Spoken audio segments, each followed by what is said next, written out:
La verdad es que yo no sé si la sociedad europea está hoy más fragmentada de lo que estaba hace 40 años. Yo observo que la Unión Europea pues tiene movimientos divergentes, o sea, posiblemente algunas personas mayores, entre las que me puedo contar, cuando nos ponemos a reflexionar y a pensar, pues nos decimos, pues yo en el fondo, ¿qué tengo que ver con los suecos? ¿O qué tengo que ver con los rumanos? ¿O qué tengo que ver con los búlgaros? O sea, a lo mejor con quien yo más tengo relación es con los argentinos. Y bueno, lo que pasa es que los argentinos tenemos un mar por medio, ¿no? Entonces, ahí hay algo que en la Europa de ahora, que son 28, 29, 28 en la Europa de ahora, pues cabe decir que aunque históricamente y geográficamente no es artificial, pues para algunas personas que tenemos edad, incluso los que podemos tener alguna formación, pues hay el sentimiento, el alma de ser europeo, pues yo creo que se circunscribe en gente de mi generación, incluso de formación, pues bueno, pues a lo que es la Europa central, lo que es la Europa del sur, pero ya la Europa del norte y la Europa del este nos cae un poquito más lejos. E incluso, ya te digo, en mi caso, y será cada uno, tengo amigos pues, que para quienes pues, tienen un doble sentimiento de pertenencia pues, con Venezuela unos, otros con Estados Unidos, etc., ¿no? Pero al mismo tiempo observo que en las generaciones que nos siguen, y yo pienso en mi hija, por ejemplo, o muchos de mis alumnos que han hecho Erasmus. Y yo creo que el fenómeno Erasmus, que es el intercambio de universitarios, y luego hay también de otros niveles, pero eso está haciendo otra Europa distinta a la Europa a la que nosotros nos sentimos. Yo, por ejemplo, mi nieto, que es un franco euskaldún, que vive en Grenoble, donde vive mi hija, está casada con un francés y los dos son científicos físicos. Bueno, pues mira por dónde que mi hijo tiene un nombre que es Mani Ilia, e Ilia es un nombre ucraniano. Y aquí me encuentro con un nieto mío que tiene un nombre ucraniano. ¿Por qué? Porque resulta que mi hija y el marido de mi hija tienen una gran relación con unos ucranianos que hoy no están en Europa. Pero que muchos de los ucranianos tienen una gran querencia por Europa y se sienten europeos y quieren ser europeos. ¿Qué quiere decir con esto? Que yo observo que en las nuevas generaciones, y las nuevas generaciones que tienen un cierto nivel intelectual y una movilidad espacial muy distinta a la nuestra, ahí yo observo que se está haciendo otra Europa distinta. A mí me llama mucho la atención en lo que yo bien veo en mi casa en Donosti, cuando de pronto me llama nuestra hija y dice, oye, que van a venir ahí dos amigos míos, bueno, y vienen, pues uno puede ser iraní, el otro, pero muchos europeos, y otro pues puede ser de Bielorrusia, y pasa la ONU por mi casa. Y entre ellos, en realidad entre ellos, se juntan en casas de amigos constantemente y crean otra cosa distinta. No sé, yo he respondido, de entrada respondo así. Sí, pero seguramente poner el acento en las personas es lo que le falta a Europa, ¿no? Sí. Desde un proyecto político desde el 57 que se ha olvidado de los ciudadanos. El año pasado, las instituciones europeas, que cada año bautizan con un nombre a ese año, lo calificaron como el año europeo de la ciudadanía, el año de la ciudadanía europea. Y significa que hemos estado más de 60 años olvidándonos del sentido de un proyecto de paz, ¿no? Que tuvo un gran éxito que se nos olvida, y desde luego a las nuevas generaciones se les olvida, que es convertir a enemigos en vecinos, ¿no? Lo que pasa es que empezamos siendo 6, luego 9, luego 10, luego 12, luego 15, luego 25, luego 27, luego 28. No sabemos dónde quedan nuestras fronteras geopolíticas. El propio término de los creadores de imagen, que no de relato europeo, ¿no? Unidos en la diversidad, ¿no? Lo que apuntabas tú, es verdad que somos tan heterogéneamente atomizados que el propio, para mí el amianto, el veneno del proyecto europeo está precisamente en que prima lo intergubernamental sobre la idea de una construcción supraestatal, ¿no? Y ese es para mí el gran problema. Y la gran crisis, la desgraciada crisis que hemos vivido, yo creo que demuestra que o nos integramos más, políticamente hablando, o nos desintegramos. La respuesta de los estados ha sido la autarquía, el encerrarse en sí mismo, el tender al maniqueísmo de los buenos y de los malos. Bueno, Alemania también se está recolocando en esa pretensión de darnos lecciones de ética a los del sur, ¿no? En muchas cosas, ¿no?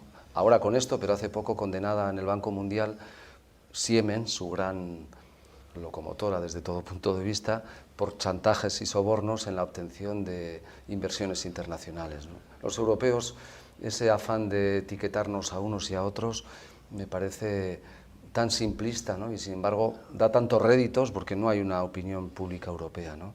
Y es verdad que yo creo que el gran riesgo es que estamos perdiendo el interés y la pasión por ser europeos. Tu generación y la mía un poquito más joven, pero también en esa misma línea lo identificábamos con las libertades, con el Estado de Derecho, con salir de las tinieblas desde ese punto de vista, ¿no?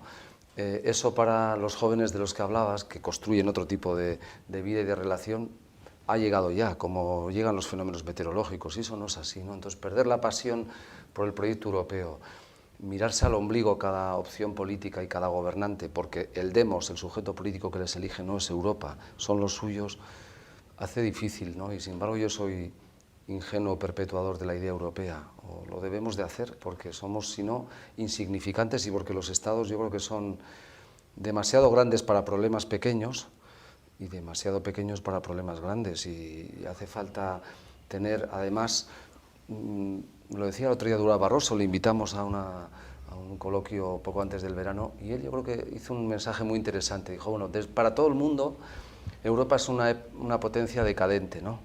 Bueno, yo creo que sigue siendo influyente, y desde luego, si yo me coloco en el mundo en los dos grandes polos, el pragmatismo de Estados Unidos tiene mucho de positivo en dinamismo social, económico, pero desde el punto de vista de valores cívicos, de integración, yo creo que nosotros estamos muy por encima como sociedades en esos valores. Y desde luego, si el modelo de crecimiento es el modelo chino, crecer al 5 o 6% a costa de hacer como una red pelágica todo lo que es derechos sociales, yo me bajo de ese tren, ¿no? Entonces yo reivindicaría los valores europeos, hasta de la Grecia clásica, ahora tan denostada, y nos falta esa autoestima, somos como un adolescente que se mira en el espejo, no nos gustamos, y nos tienen que venir de fuera a decir, ese es un proyecto que merece la pena, ¿no?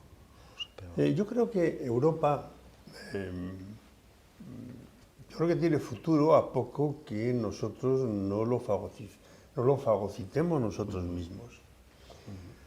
Yo creo que tenemos que aceptar las ideas de las pertenencias múltiples, de los sentimientos de pertenencia múltiple, y entonces quiere decir que habrá sistemas de competencia múltiples donde apliquemos el principio de subsidiariedad. Yo creo mucho en eso.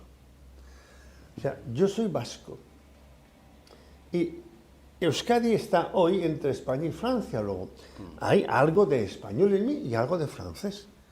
Es muy curioso, una vez, yo tengo muy pocos premios, pero tengo uno que me dieron los franceses. Bueno, tienes el de Eusko Ikaskuntza. Sí, pero quiero decir que, lo que quiero decirte es que tengo uno que es las Le Palme Académique, que dan los franceses a los académicos, ¿no? Y bueno, cuando me dieron ese premio, estaba en Bilbao, le dije, yo no acepto este premio como que me lo dieran un estado distinto al mío, porque yo, como vasco, me siento también francés en la parte que me toca. Entonces, yo tengo el sentimiento de ser vasco, español y francés, europeo y, por supuesto, ciudadano del mundo. Todo eso, al mismo tiempo. No en el mismo nivel. No en el mismo nivel. O sea, yo estoy dispuesto mucho más por la ciudadanía vasca, por el País Vasco. Es esa vieja historia de pensar global y actuar local, ¿no? Pues mi actuar local es Euskadi, punto. Pero eso no quiere decir que me encierre ahí, ¿no?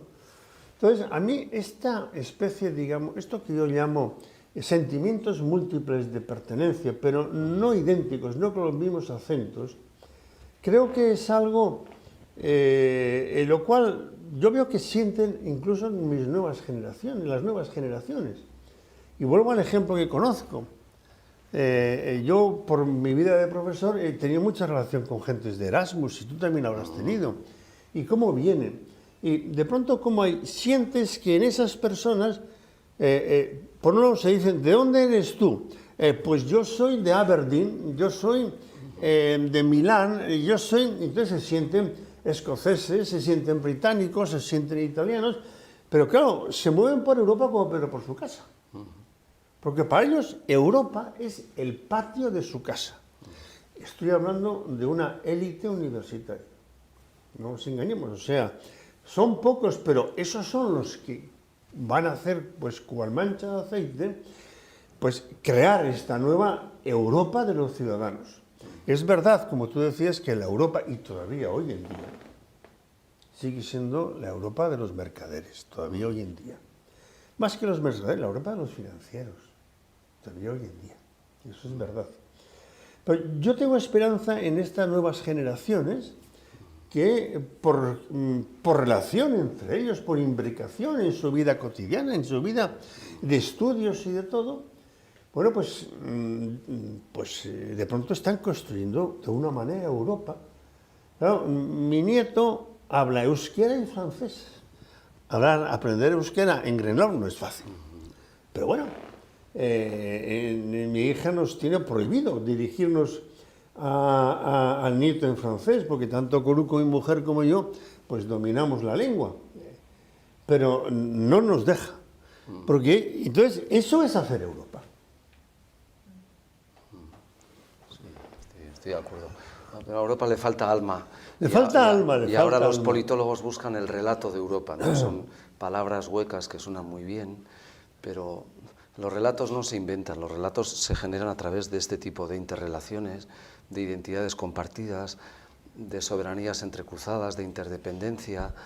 Yo creo que eso es fundamental. Y aquí, en nuestro país, donde irte a dar clase a Bilbao, donde tú has ido muchos años, sí, o yo voy a Leioa y estoy aquí, parece un drama para mucha gente. Y tú ves a la gente de Erasmus que irse de Lovaina a Ámsterdam es un paseíto, como si fuera irse de aquí al Puerto Viejo de Guecho, ¿no? Sí, hay una mentalidad muy diferente, y es verdad que ahí es donde ha de venir la catarsis. Si la catarsis la esperamos de la gran política jugó su papel, y con un humanismo cristiano muy potente, en la preelaboración del proyecto europeo y en la gestación del mismo, pero hoy día no hay un liderazgo, ¿no? Lo decía Jacques Delors, ¿no? Decía, es un ovni, un objeto político no identificado, ¿no? Si tú esperas de alguien que políticamente marque el rumbo, esa inercia nos llevaría a la nada, ¿no?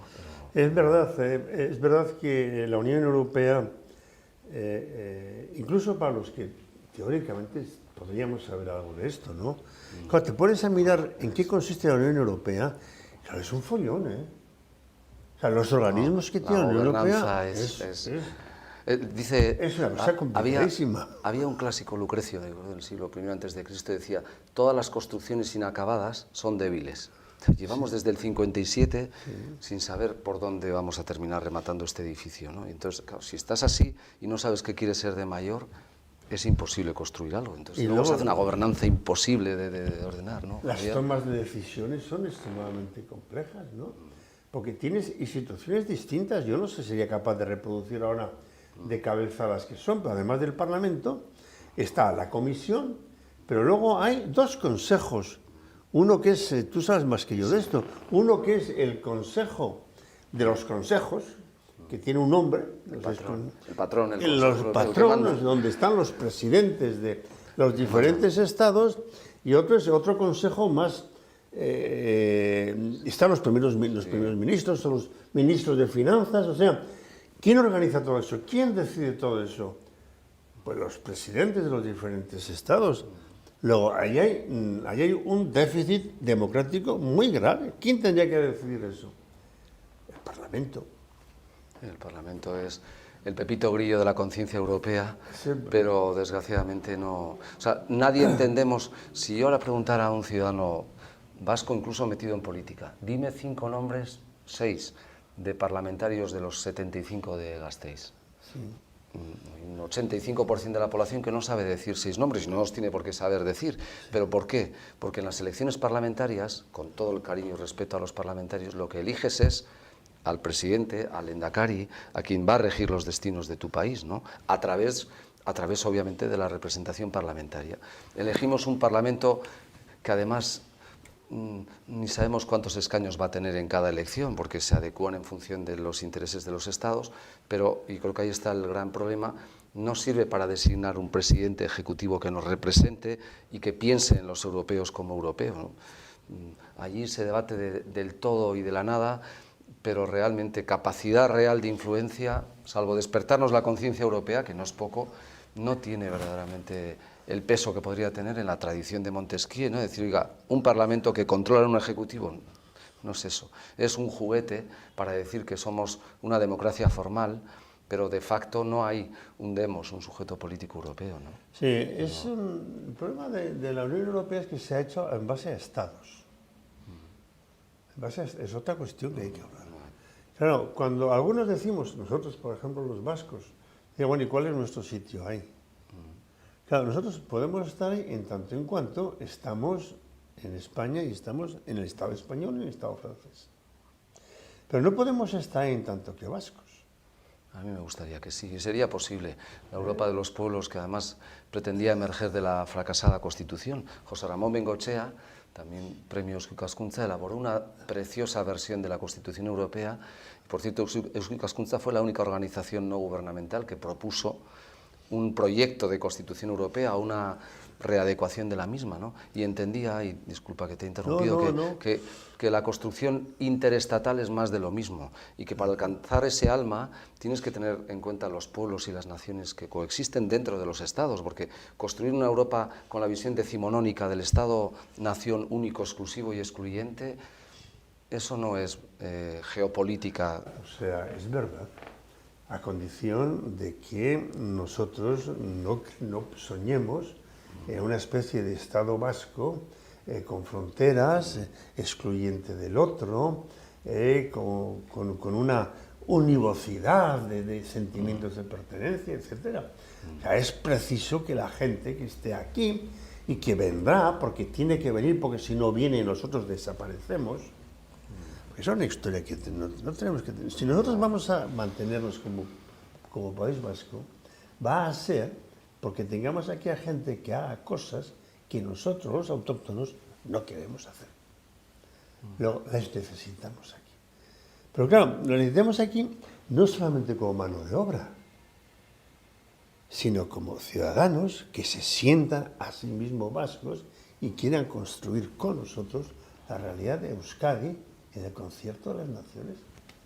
Ese es el reto. Lo cual supone tener un sentimiento de pertenencia, un sentimiento de identidad.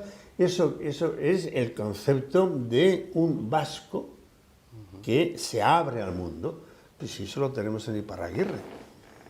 No estamos inventando nada.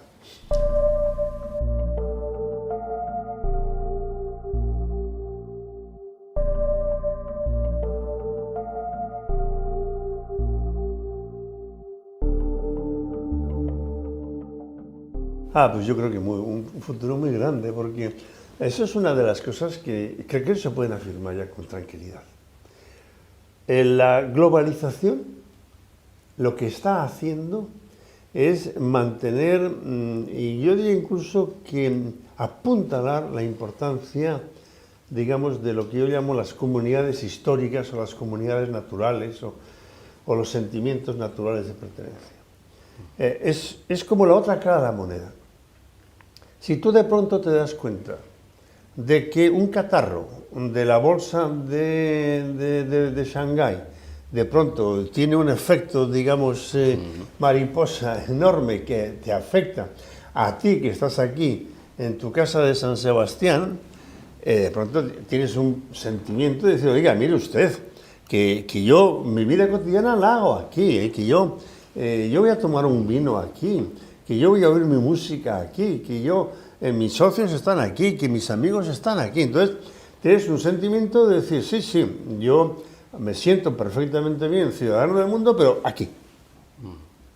Entonces, ese movimiento de universalidad frente al localismo es un movimiento que hay que entenderlo así.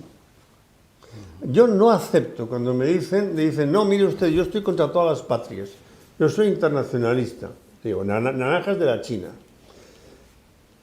Los que dicen internacionalistas son 4 o 5 intelectuales que normalmente suelen tener el bolsillo bastante lleno y que pasan la vida moviéndose de un sitio a otro, pero el 99% de los ciudadanos no es eso.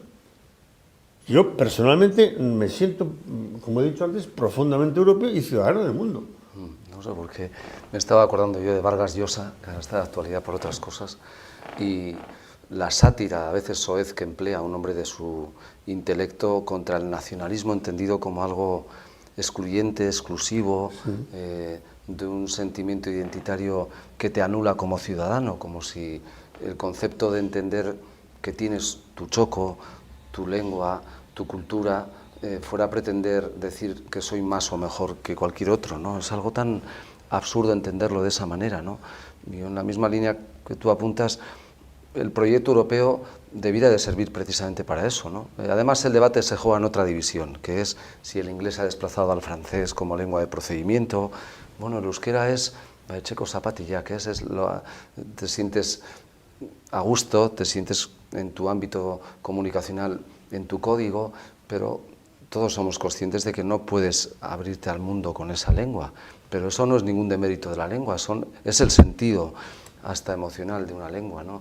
Yo creo que Europa sí tiene trabajado ese concepto mucho mejor que el político, ¿no? El de no solo la tolerancia, que a mí es un concepto que tampoco me convence del todo, ¿no? Sino el de admitir verdaderamente esa actuación interparitaria. Y yo estoy también de acuerdo contigo en que un fenómeno como el europeo relativiza ese afán, ¿no? de jerarquizar, de hacer un ranking y de, por lo tanto, entender a partir de ahí quién está más arriba o más abajo. Yo creo que eso es un planteamiento absolutamente superado por la idea europea en positivo. El ranking se ha planteado porque se ha colocado en primer lugar lo que podríamos llamar las performances, los éxitos económicos y los éxitos financieros, etcétera, ¿no?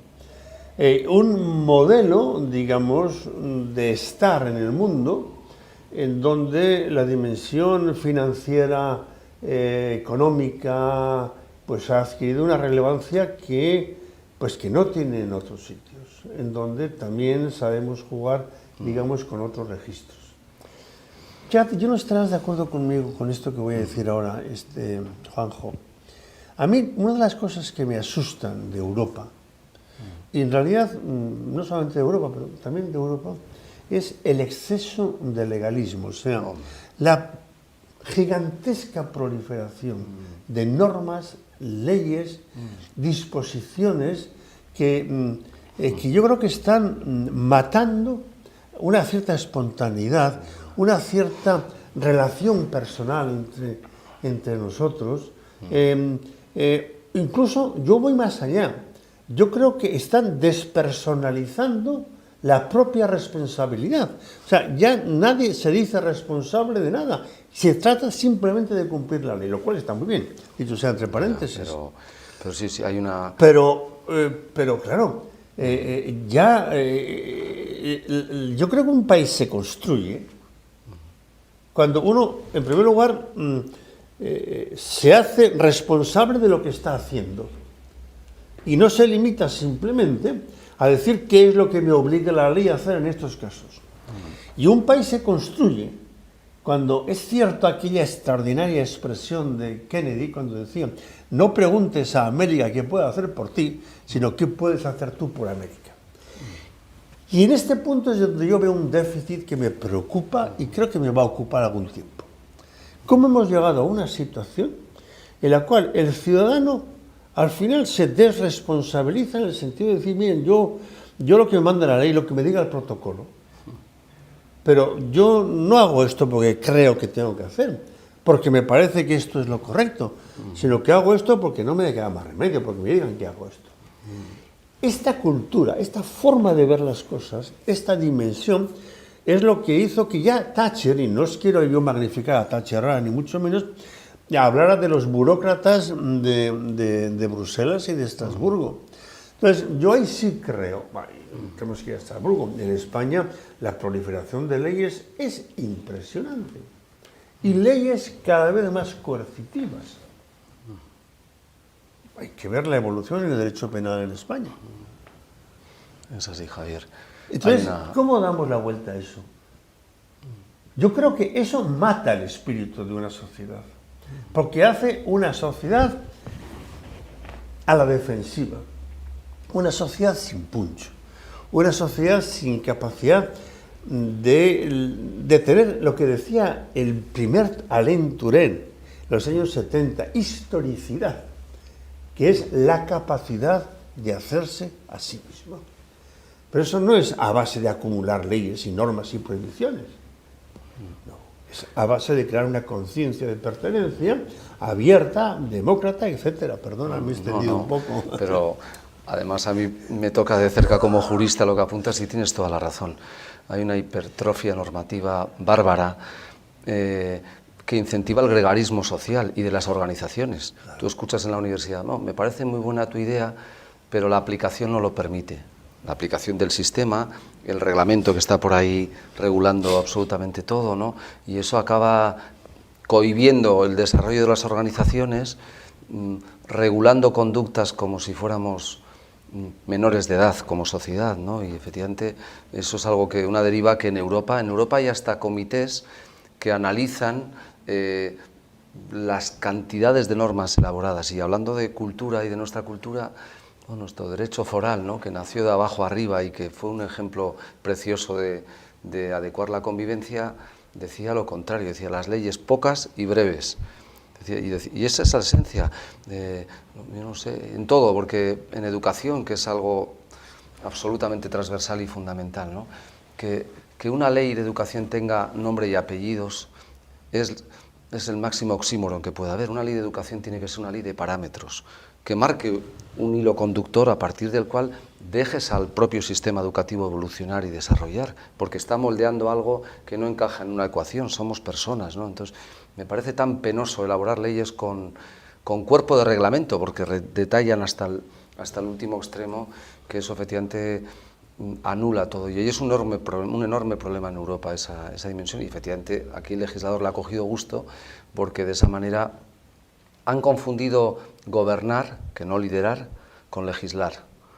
Y claro, gobernar no es legislar. La ley, decía Ramón Martín Mateo, maestro del recordado Demetrio Loperena, ¿no?, para todos nosotros, que el derecho debía de ser un conjunto, decía él, de ingenieros sociales, ¿no? Como los de sociales tenemos la autoestima más bajo que las ciencias exactas o los de bata blanca, con todo el cariño, por favor, a la ciencia y tecnología y el avance que representa, acuñó ese término, que a mí me encanta, porque venía a decir que lo que debe de hacer el derecho es tratar de ordenar la sociedad, no imponer a la sociedad un código o canon de conducta de antemano que te encorsete en todo ello, ¿no?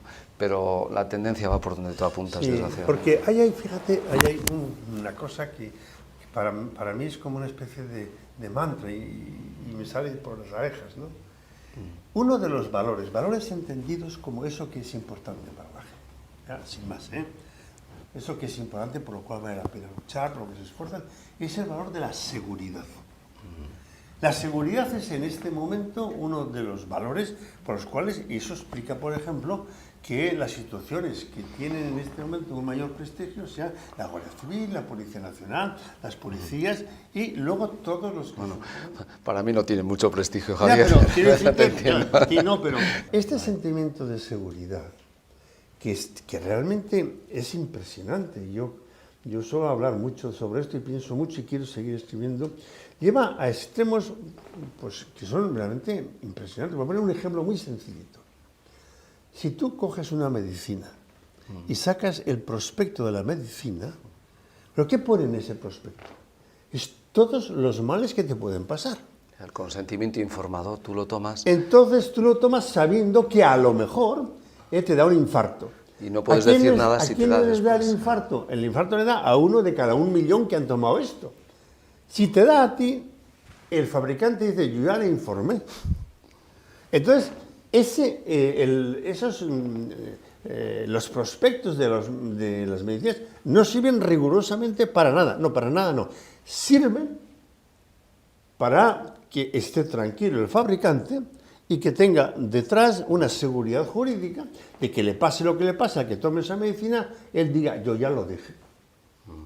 Pues, yo ya no cojo esto porque aparte de que te da miedo, incluso cuando lo comento con algún amigo médico o enfermero, dice, no se te ocurra leer eso, tú, que te diga el médico cuántos tienes que tomar, apúntatelo y olvídate.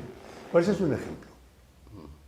Otro ejemplo podríamos poner es la locura de montar un avión. ¿Y por qué es una locura de montar un avión y no es una locura montar un metro? Porque mira que en el metro pueden hacer lo que sea, ¿eh? Los terroristas pueden hacer prácticamente lo que quieran, ¿eh? Hombre, no lo podrán más complicar un avión porque tienen que pasar por un agujero pequeño. Pero en un metro, ¿os imagináis? A 8 terroristas, con 8 bolsas del Corte Inglés, a las 8 de la tarde, en 8 sitios distintos de Madrid, dejando aquella bolsita para que explote a los 3 minutos, pues 1, 2, 3 las pillarán, pero que saltan, que explotan 5 no cabe en la menor duda. Entonces, ¿por qué? Entonces, necesitamos absolutamente crear una sociedad de más confianza entre los ciudadanos. Por eso, así dicho, le sabe música celestial a la gente, a los que se dedican a querer legislar todo, hasta los más mínimos detalles. Y no es posible. Ya lo dijo hace mucho tiempo un hombre ya olvidado, Jacques Ellul. ¿Te suena? Jacques Ellul era un profesor de Burdeos que era un hombre de leyes y ética. Nos lo citó Juan Igartua junto a Kelsen. Ah, Juan Igartua, claro. Que decía que Kelsen, y también citaba allí, era el rey Midas del derecho. Todo lo que tocaba lo convertía en derecho. Sí. Entonces, tú coges el autobús, estás materializando un contrato de transporte y entonces eso te genera estos derechos y obligaciones. Pero estamos yendo a ese cartesianismo social.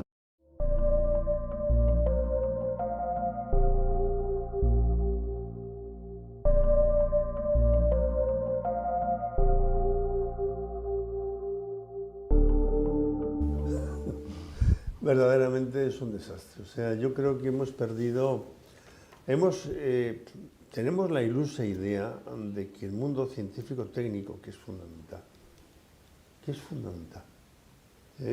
es el único mundo, es la única verdad. Eso hace que hemos incluso pervertido el concepto de verdad. Y entendemos que una cosa es verdadera solamente cuando esa cosa tiene un marchamo y una posibilidad de concreción y de verificación de carácter científico-técnico. Eso supone un gigantesco reduccionismo de la persona humana. Yo suelo poner un ejemplo que es muy sencillo. Las personas no se enamoran científicamente.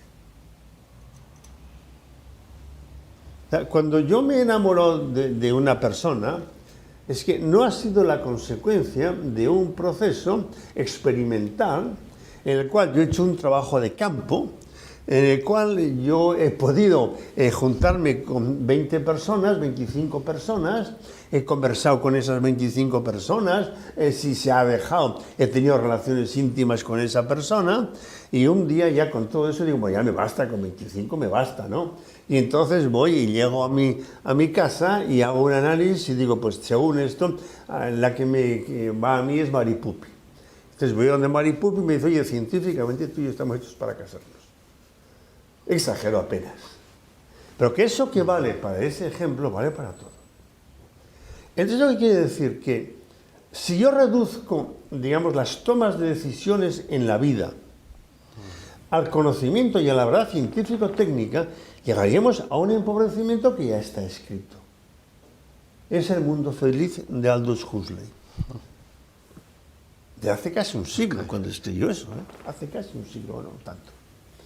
Entonces, yo lo que defiendo es la necesidad de tener una cabeza bien amueblada. Y una cabeza bien amueblada no es tener una cabeza de serrín con un chinchón donde una persona sepa la releche sobre el dedo gordo del pie izquierdo. Sino una cabeza muy amueblada es una cabeza que es capaz, bueno, pues de entender qué es lo que pasa en nuestro mundo, cuáles son los factores, digamos, que en juego en las tomas de decisiones, no con un carácter técnico, luego ya habrá personas con un carácter técnico, ¿no? Que sea alguien que esas preguntas que todos nos hacemos y que toda la humanidad se ha hecho. ¿Quién soy yo? ¿Por qué estoy yo aquí? ¿Qué sentido tiene esto que estoy haciendo? ¿Qué es lo que a mí me produce la felicidad? ¿Qué es lo que en realidad hace que yo esté contento en la vida? Esas preguntas elementales y fundamentales que son las que están en la base, pues, de todas las religiones y de todas las construcciones, digamos, de cosmovisiones que ha habido en el mundo, pues todo eso no podemos dejarlo de lado. No lo podemos bastardear, no lo podemos arrinconar.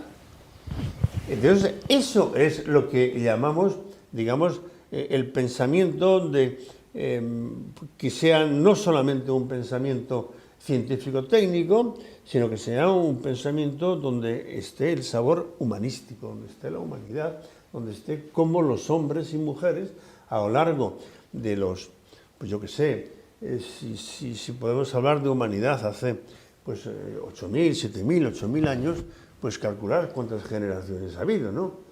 Pues ha habido pues a lo mejor 500, 600 generaciones, esas son las generaciones que hay. ¿Cómo han resuelto estos problemas? O sea, ¿qué respuestas han dado a todo esto? ¿Cuál es la respuesta que estamos dando? Si eso lo eliminamos para decir que la única verdad es la verdad que es contabilizable científico-técnicamente, llegamos a un empobrecimiento en el cual acabaremos siendo épsilons, que decía Aldous Huxley, robot, y solamente los alfa, los 4 o 5 que manejan todos los hilos, los gobernarán. Cuidado, ese es uno de los riesgos. Coincido, Javier. Yo haría una comparación, ¿no?, entre el wolframio y el silicio. El wolframio que se descubrió por José Luis Arenbergar en el Real Seminario. Ese descubrimiento no fue fruto de la casualidad, fue fruto de la emergencia de unos estudios que comprendían, como consecuencia de esa dimensión ilustrada, una formación en valores, ¿no? Y hoy día el silicio, contra el que no tengo nada, pero me da la sensación de que con toda la importancia que tiene para el desarrollo de una sociedad, la dimensión científica y tecnológica, estamos sobredimensionando la importancia en la formación de toda esa vertiente. Hay una pléyade de ingenieros que me parece perfecto que aterricen allá, pero que a veces pecamos de un cierto analfabetismo en valores cívicos, ¿no?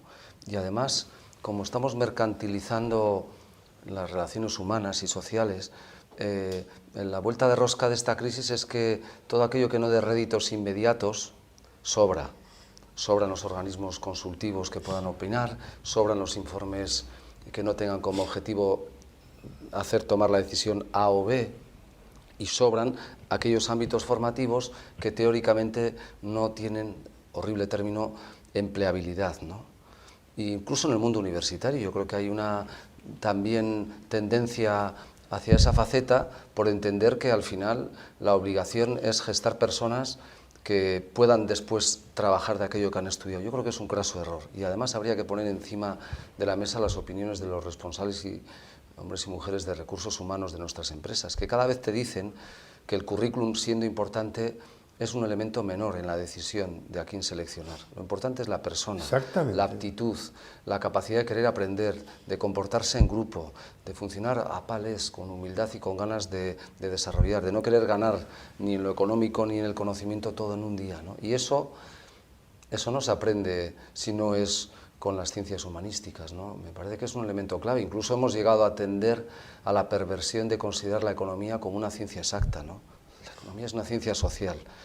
Y la economía permite que haya capitalismo caníbal, como el que hemos tenido que sufrir, u otro tipo de visiones, ¿no? Me parece que ese es un elemento a revisar, porque al final el pozo de destilación que te queda de esos años de tu vida en que te sigues acordando, y yo me acuerdo de los años de Larramendi, Coruco nos daba clase en su momento, ¿no?, donde realmente se te moldea una manera de entender la vida, es en la comprensión de personas que te hablan de la vida, ¿no? Claro. Esta mañana venía yo en el coche con uno de los chavales que está estudiando Derecho y Comunicación.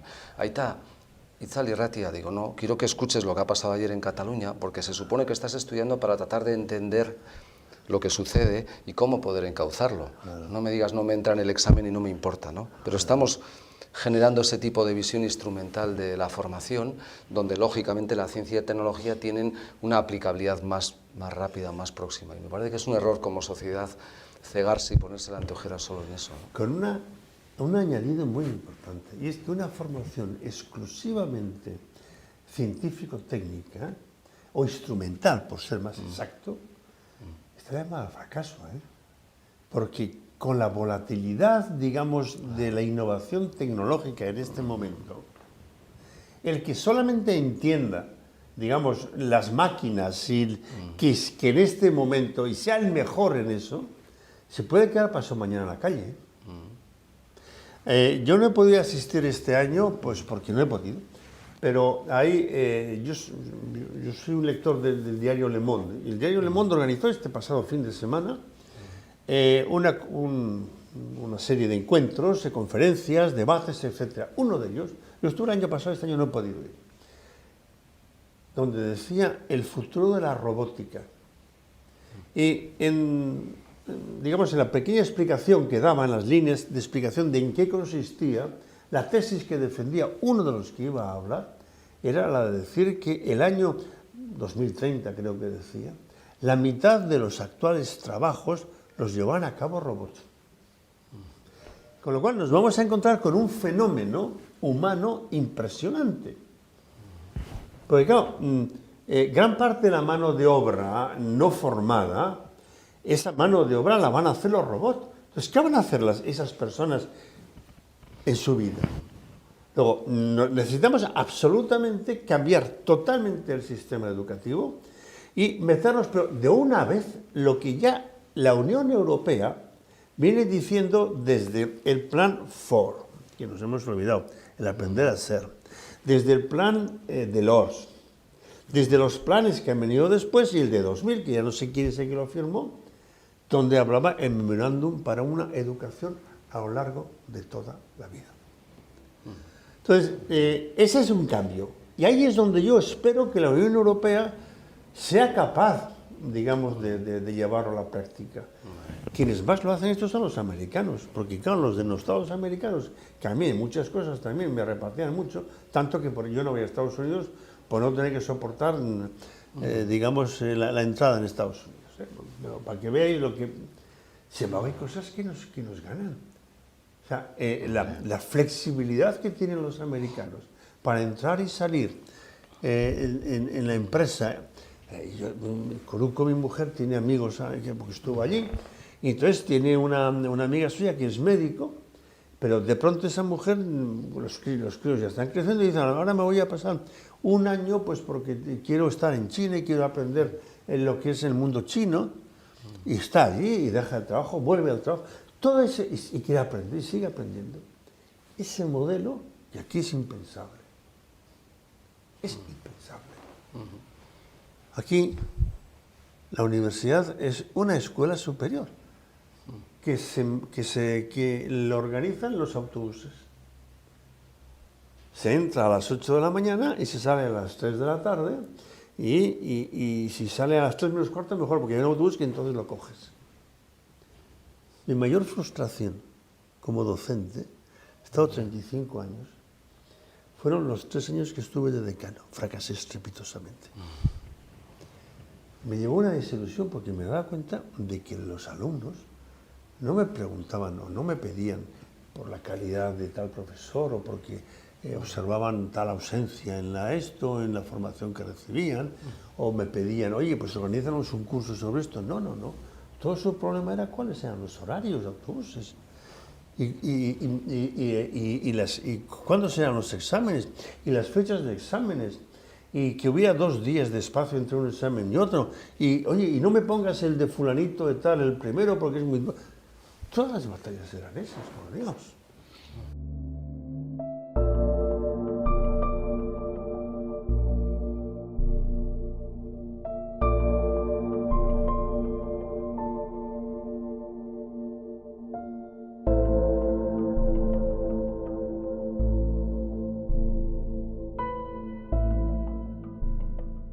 sobre eso hay mucho aura también a veces de falso elitismo, ¿no? El concepto de intelectual se supone que es una persona que puede tener una cierta capacidad de influencia en generación de una opinión social gracias a una cierta autoridad ganada por la expresión de sus ideas. Más o menos podría ser esto, ¿no? La implicación de los intelectuales en la política hoy día tiene poco glamour, ¿no? Y sin embargo creo que es más necesaria que nunca entender que si dejamos la política a quienes se dedican profesionalmente a la política, nunca resolveremos los problemas que genera la política, ¿no? Sigue habiendo una visión, la de que aquel que opina que yo cómo me voy a enfangar en planteamientos políticos, ¿no? Y luego hay otras visiones de gente que merece tanto respeto que me da hasta cierto rubor comentarlo, pero no comparto del todo, y no compartir lo que opina Umberto Eco es muy fuerte y muy bueno, complejo de explicar, pero cuando él señala, entiendo lo que quiere decir, ¿no? Dice, no, le preguntaban por la crisis, ¿no? Y la manera de solventarse, y decía, los hombres de cultura no resolvemos las crisis, generamos crisis, ¿no? Entendía lo que quería significar, en el sentido de ir por delante en el pensamiento, analizándolo desde ahí, ¿no? Bueno, también Norberto Bobbio, otro gran pensador, ¿no? Decía, no, ustedes a mí, bueno, eso es predicable de cualquier filosofía también, pregúnteme por incertezas o interrogantes, no me pidan respuestas, ¿no? Pero la implicación de los intelectuales en nuestra sociedad es fundamental. Para mí debieran de haber sido un faro ético y no lo fueron en la época de plomo de ETA, o aparecieron con cuentagotas en muchas ocasiones. En la época de crisis todo el mundo ha operado como ciencias forenses, ¿no? Que se encargan de decir de qué se muere el enfermo y no de curarlo. Entonces tampoco ha habido quien haya expuesto de antemano cómo llevarlo adelante. Vivimos en una sociedad en la que es más fácil cargarte de energía negativa, decir qué mal lo hace el de enfrente, que hacer una propuesta alternativa.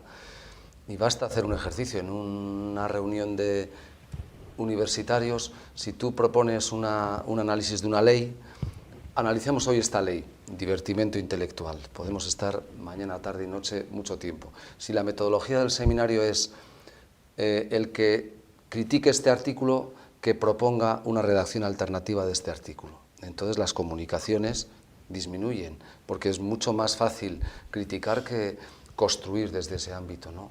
Yo creo que ese papel de la llamada intelectualidad, en el sentido del ámbito de lo que puede ser la cultura, las artes, el conocimiento, la ciencia, yo creo que más allá de que, por supuesto, son personas en muchas ocasiones referentes en la sociedad, creo que debieran de implicarse más, ¿no? Y entender que lo que la sociedad te da y te ha permitido, ¿no? Desde el punto de vista de la formación, se plasme en dar tu opinión.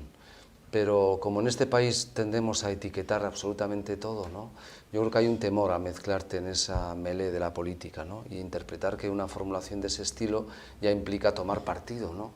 Cuando, bueno, yo creo que la vida es mucho más rica que todo eso, ¿no? Y mucho menos tribal que lo que a veces se lleva adelante. Me parece que es fundamental un paso adelante en trasladar ese punto de vista a la sociedad. Nos haría una sociedad más equilibrada, capaz de relativizar muchas cosas, con muchos más matices, tan politizada como siempre, pero menos imbuida de los dictámenes de una política que además es casi con todo el cariño a las tabernas, de serrín de taberna, ¿no? Es decir, de discursos maniqueos, simples, de titular, porque viven en la cronocompetencia de lo que marquen los medios, ¿no?